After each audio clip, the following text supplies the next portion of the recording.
श्री कृष्ण कहते हैं कि संघर्ष ही जीवन है। जो मुस्कुरा रहा है उसे दर्द ने पाला होगा, जो चल रहा है उसके पाँव में छाला होगा। बिना संघर्ष के इंसान चमक नहीं सकता, जो जलेगा उसी दिए में उजाला होगा। संघर्ष क्यों बचे संघर्ष से? संघर्ष ही तो जीवन की आत्मा है। जितना कठिन संघर्ष होगा उतनी ही शानदार जीत होगी। एक बार एक किसान भगवान से बहुत ही नाराज हो गया। किसान बहुत मेहनती था। बहुत मेहनत से वह खेतों में अनाज उगाता, उसकी देखभाल करता, पर अक्सर उसकी फसल खराब हो जाती। कभी सूखा पड़ जाता, कभी बाढ़ आ जाती, कभी तेज धूप, कभी आंधी, कोई न कोई कारण बन ही जाता कि उसकी फसल खराब हो जाती। एक दिन वह किसान गुस्से में आसमान की ओर देखकर भगवान से कहा, हे ईश्वर, आपको लोग सर्वज्ञाता मानते हैं कि आप सब जानते हैं।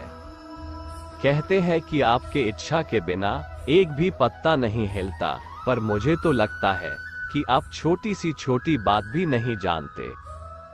आपको तो ये भी नहीं पता कि खेती बाड़ी कैसे करते हैं।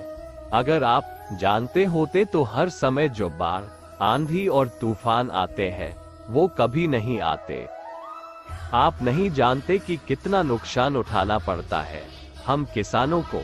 यदि आप मेरे हाथ में ये शक्ति दे दे कि जैसा मैं चाहूँ वैसा मैं मौसम कर दूं, फिर आप देखना मैं अन्न के भंडार लगा दूंगा।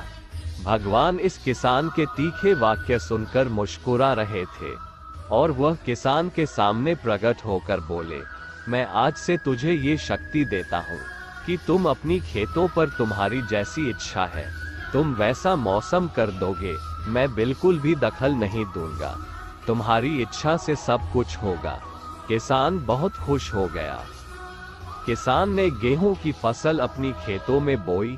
जब उसे लगा कि खेतों को धूप चाहिए तो खेतों को धूप मिले, जब पानी बरसना चाहिए तभी पानी बरसा। आंधी, तूफान, बाढ़ कुछ भी उसने अपने खेतों पर आने नहीं दिया। किसान के खेत में इस वर्ष ऐसी फसल हुए जैसी कभी नहीं हुई थी। हरी भरी लहलहाती फसल। मन ही मन वह बहुत खुश हो गया और सोचने लगा, अब सबूत के साथ दिखाऊंगा भगवान को कि इसे कहते हैं शक्ति का सही उपयोग। मेरी सफलता देखकर उन्हें अपने नियम जरूर बदलने पड़ेंगे। कुछ दिन गुजरे, फसल कटने को तैयार हो गए। किसान बहुत उत्सुकता के साथ फसल को काटने लगा, पर जैसे ही उसकी नजर गेहूं की बालियों पर गया तो उसने अपना सिर पीट लिया और वह रोने चिल्लाने लगा। गेहूं की एक भी बाली के अंदर गेहूं का दाना नहीं था, सारी बालियां अंदर से खाली थी। किसान बहुत दुखी हो गया। उसने भगवान को रोते हुए फिर पुकारा, हे प्रभु, तुमने ये मेरे साथ क्या किया? क्या तुमने मुझे कोई सजा दी? भगवान बोले, पुत्र, ये तो होना ही था। तुमने पौधों को संघर्ष करने का मौका ही कहाँ दिया। ना तो तुमने उन्हें आंधियों से जूझने दिया, ना तेज बारिश से सहने दिया और ना ही धूप में तपने दिया। एक भी चुनौती का सामना तुमने उन्हें नहीं करने दिया। इसीलिए सारे पौधे अंदर से खोखले रह गए।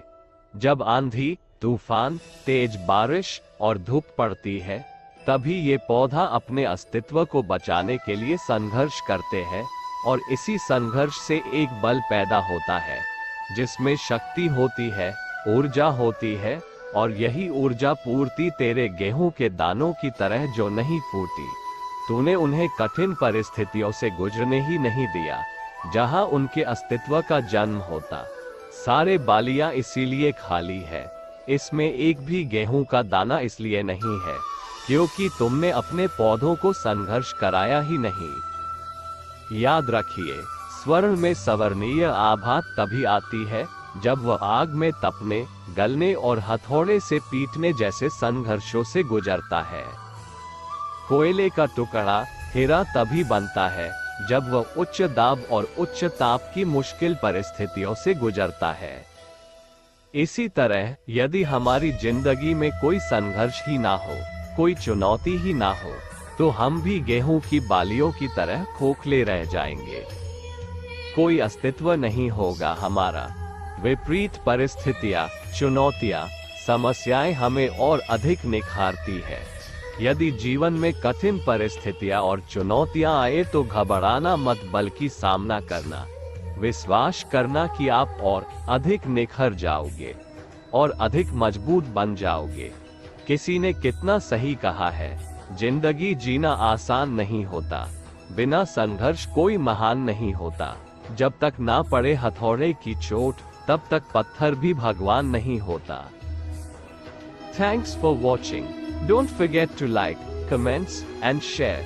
Subscribe for more videos.